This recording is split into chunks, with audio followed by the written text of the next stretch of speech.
The ancient Greek village lay under a blanket of golden starlight. Clay-roofed houses stood quiet and still, their windows dark as the villagers drifted into deep slumber after a day's labor. The scent of wild olive trees and the salty breeze from the distant sea mingled in the cool night air. But not everyone was asleep. Alone, at the far edge of the village, lived a man who rarely saw the world in daylight, a solitary astronomer whose heart belonged to the stars. His small home was cluttered with star maps, scrolls of ancient mathematics, and brass instruments. Each night he stepped out with a flickering oil lantern in one hand, and a long telescope slung over his shoulder. His eyes shone with a light of their own, drawn upward by mysteries only he seemed to see. That night was no different. He climbed the narrow rocky path to a hilltop overlooking the village, where the sky stretched endlessly, a deep indigo canvas dusted with silver. Sitting on a worn stone, he carefully charted constellations, tracing invisible lines between stars. The heavens were his world, vast, infinite, and untouchable. Yet in his devotion, he had forgotten much. He no longer knew the warmth of the village square at midday, the laughter of children playing, the smell of fresh bread carried by the morning breeze. His life had become a quiet orbit around the stars, leaving him lonely, though he scarcely realized it. As dawn approached, he descended the hill, his lantern now dim. Along the path, he met an elderly farmer carrying a clay jar of water. The man smiled gently and said, "You spend every night looking at the sky, young one. But have you ever noticed the beauty beneath your feet?" The astronomer blinked, startled by the question. Beauty on Earth? He had been so busy mapping distant galaxies that the life around him had become invisible. The farmer's words lingered in his mind like an echo. The next morning, curiosity stirred in him. For the first time in years, he ventured out in the daylight. The sun's warm rays touched his skin, making him squint, but soon he adjusted, and a world he had long ignored unfolded before him. The village was alive with color and sound. Stalls lined the square, their awnings bright with woven patterns. Merchants called out cheerfully, selling figs, grapes, and honey. The smell of fresh bread wafted from a baker's shop, rich with the scent of butter and yeast. Drawn by the aroma, he stopped at a stall where a baker handed him a warm loaf. He bit into it carefully, and a rush of flavor flooded his senses: soft bread, melted butter, and the sweetness of honey. A strange warmth spread through him. Could such simple pleasures be as wondrous as the stars? That afternoon, he wandered into a garden on the edge of the village, where a young girl knelt among rows of flowers. She smiled as she offered him a sprig of lavender.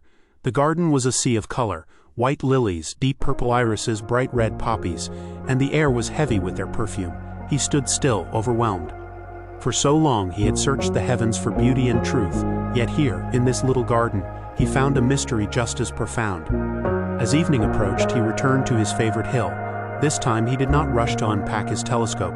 He sat quietly watching the sunset stain the sky with shades of gold, crimson, and violet.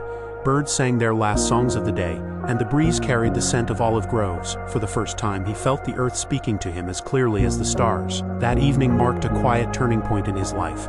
From then on, he was no longer the strange man who walked alone at night. The villagers began greeting him warmly, inviting him to share meals and stories. One day, a group of neighbors invited him to a picnic on the hillside. He hesitated but accepted. As the sun sank low, painting the sky in brilliant streaks of orange and rose, he watched the children chase each other through the tall grass while the women spread blankets and baskets of food. He sat among them, listening to laughter and chatter. The night he had once thought of only as a time for observation revealed itself as something entirely different, a time for warmth, connection, and simple pleasures.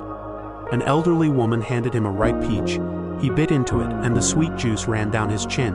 He laughed softly, wiping it away. It struck him then, in all his studies of distant worlds, he had missed the taste of his own. After dinner, the villagers climbed higher up the hill, carrying lanterns that glowed like tiny stars. He set up his telescope and for the first time, invited others to see what he saw. Children gasped as they peered through the lens. "There's the moon," one shouted.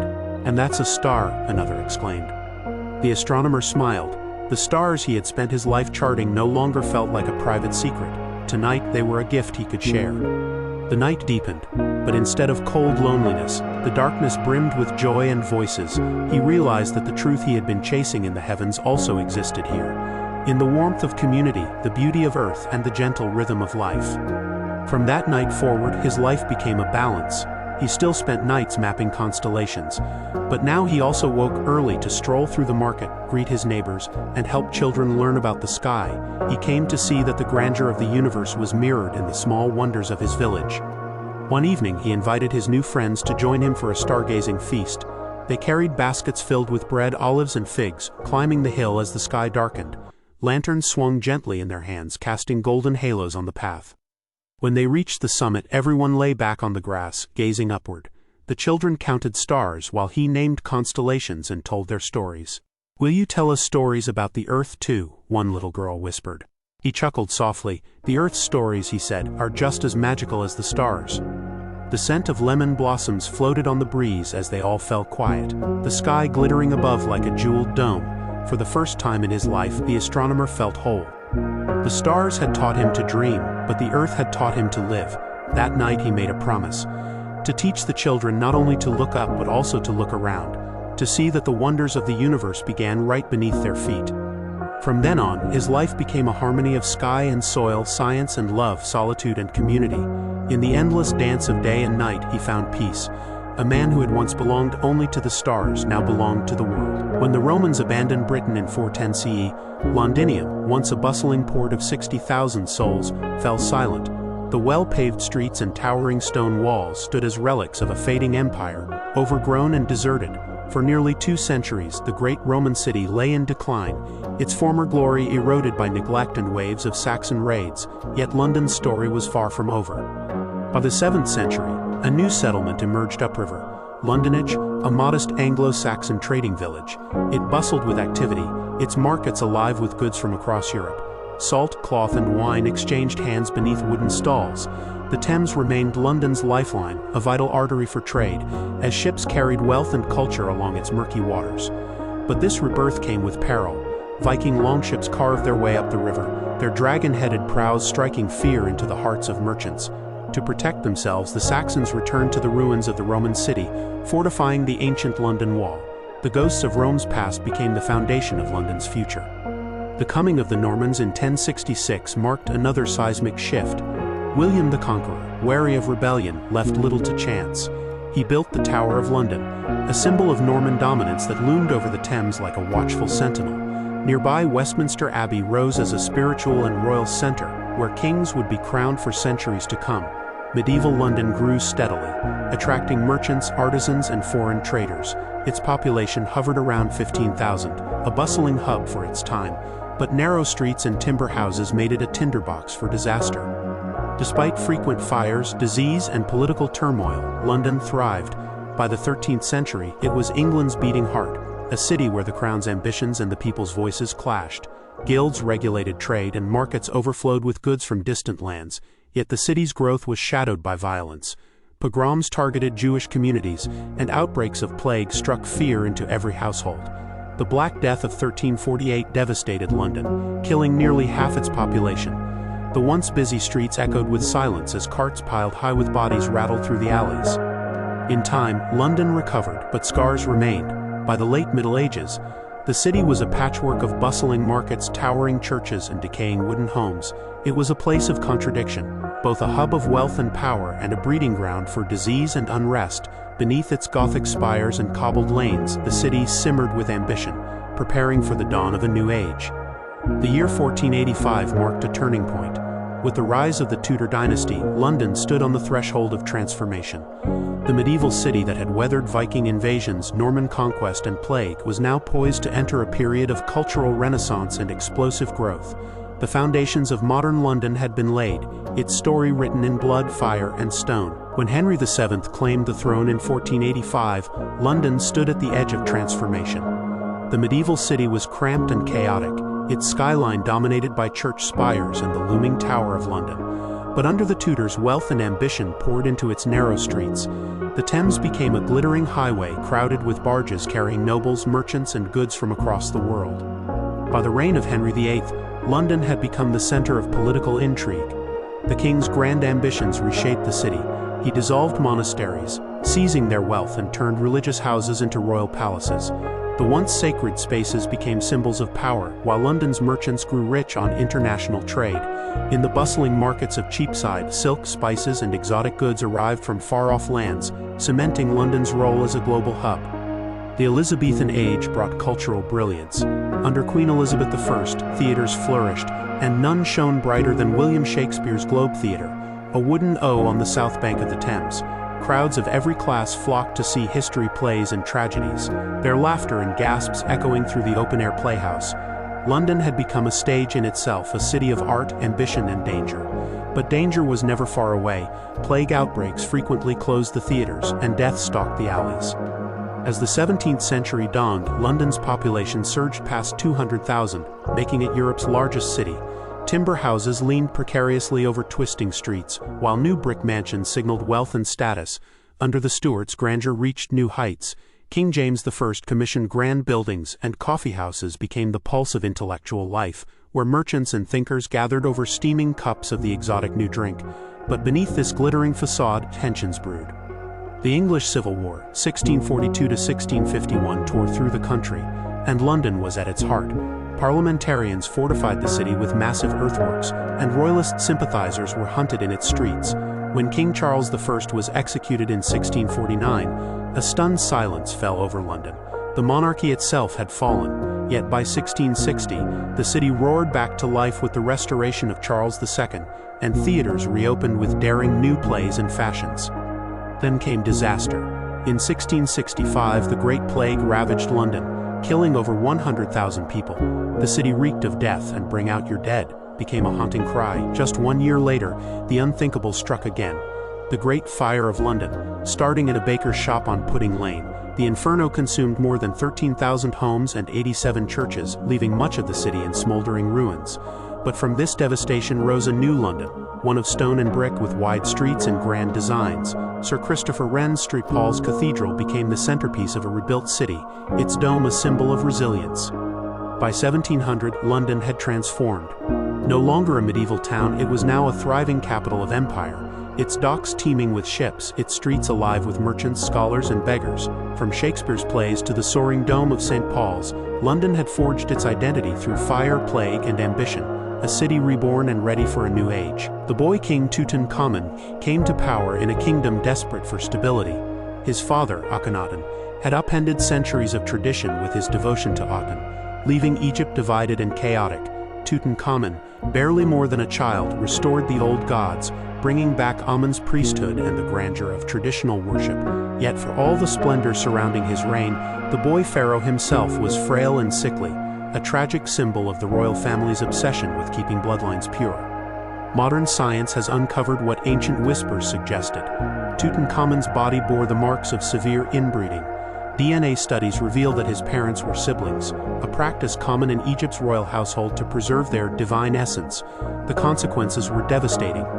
The young king suffered from congenital deformities, cleft palate, and clubfoot. He walked with a cane, and his reign, though symbolically powerful, was short-lived. Tutankhamun's death at around 18 remains a mystery.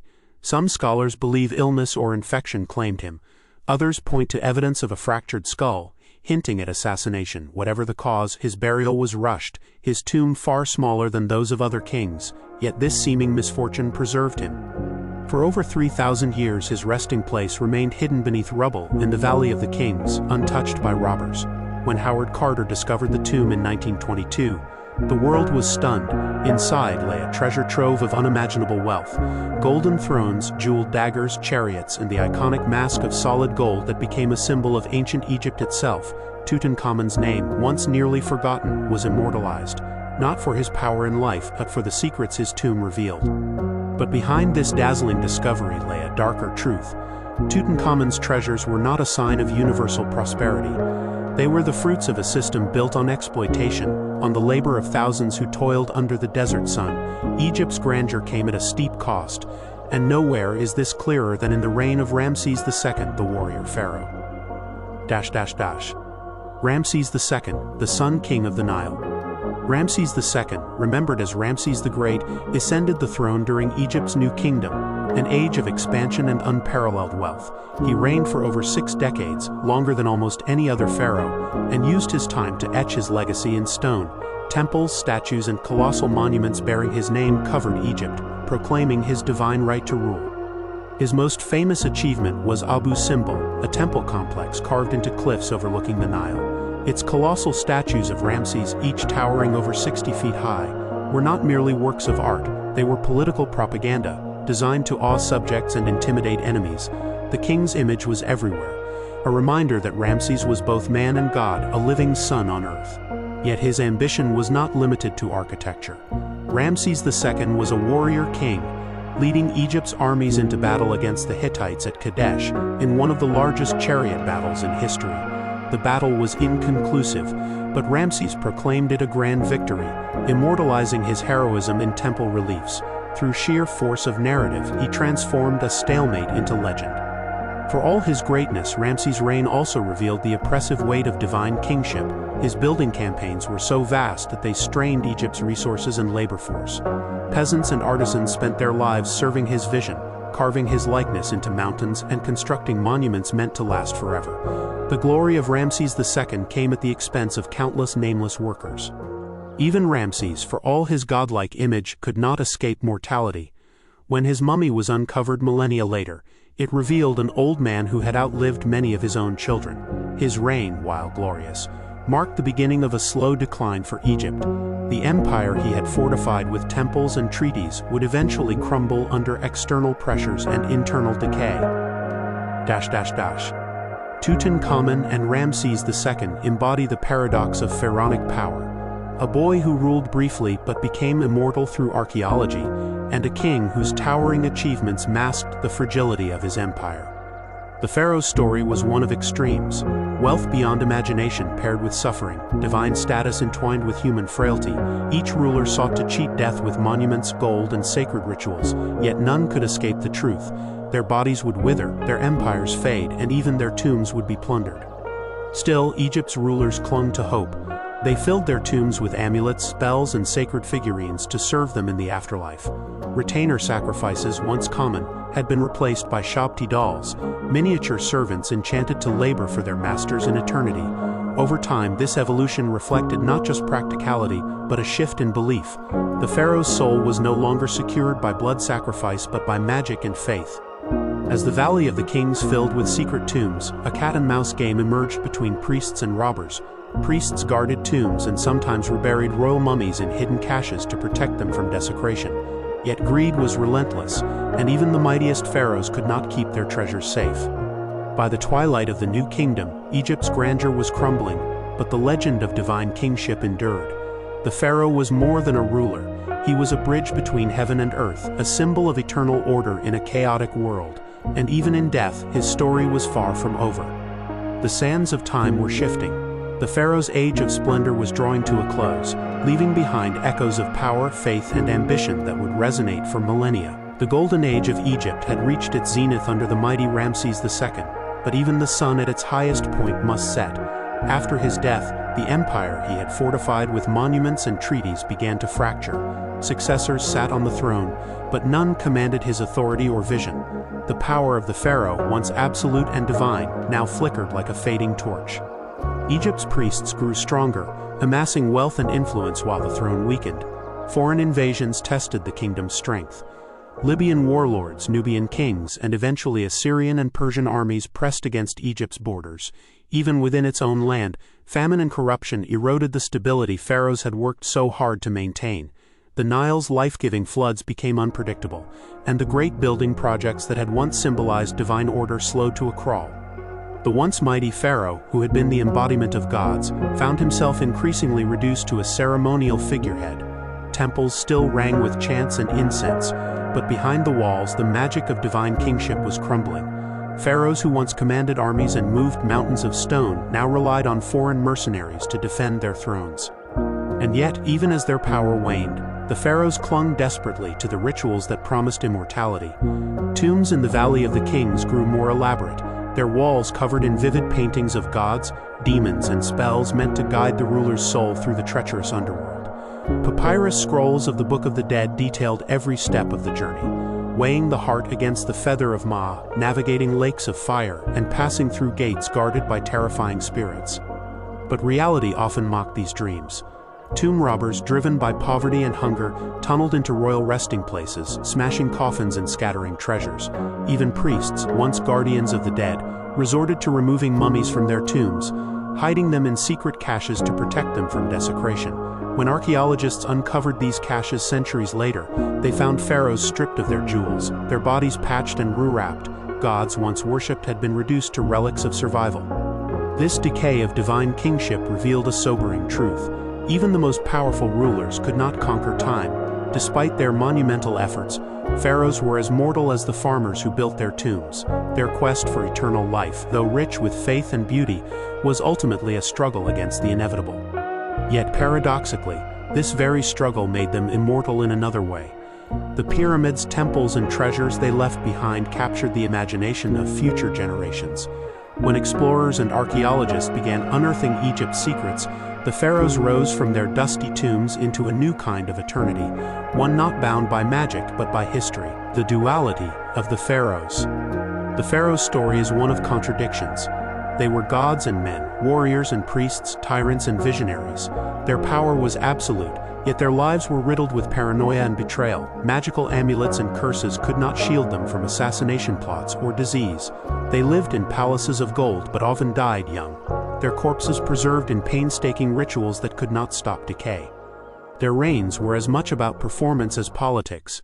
Grand festivals, temple rituals, and colossal statues reinforced their divine image, yet behind this spectacle, pharaohs carried immense psychological burdens. They were the guardians of Ma, the cosmic order, and every famine, rebellion, or military defeat was seen as their personal failure. The weight of an entire universe rested on their shoulders. Some pharaohs embraced this divine role with ruthless determination, while others struggled under its expectations. Hatshepsut and Akhenaten rewrote tradition to assert their vision, only to face erasure and condemnation after death. Ramses II turned his name into legend through relentless self-promotion, while Tutankhamun's obscurity ironically granted him eternal fame. The pharaoh's obsession with the afterlife speaks volumes about the human condition.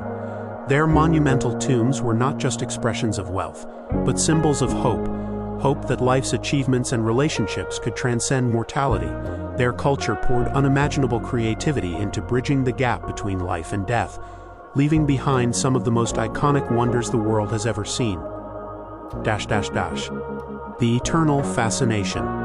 Even after Egypt fell under foreign rule, first to Assyrians, then Persians, Greeks, and Romans, the mystique of its kings endured. Temples continued to stand, pyramids towered over the desert, and the hieroglyphs carved into stone whispered stories no one could yet read. Centuries later, when scholars cracked the code of hieroglyphics, the pharaohs' voices emerged from silence. Their prayers, victories, and fears were revealed, reminding the world that these figures, often seen as distant gods, were deeply human. They laughed, loved, plotted, and mourned like anyone else, even as they commanded nations and built wonders. Today, the treasures of Tutankhamun's tomb and the towering statues of Ramses II inspire awe across the globe. The pharaohs have achieved a kind of immortality that even they could not have imagined. Their names are spoken thousands of years after their deaths, their monuments studied and revered by millions. In this way, their quest for eternity succeeded, not through magic spells or sacred rituals, but through the enduring curiosity of humankind. The story of the pharaohs is not just ancient history, it is a mirror, reflecting humanity's eternal struggle with power, mortality, and meaning.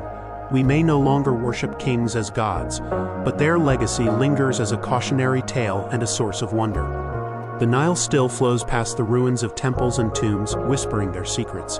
The pharaohs may have been mortal, but in stone, story, and memory, they remain eternal.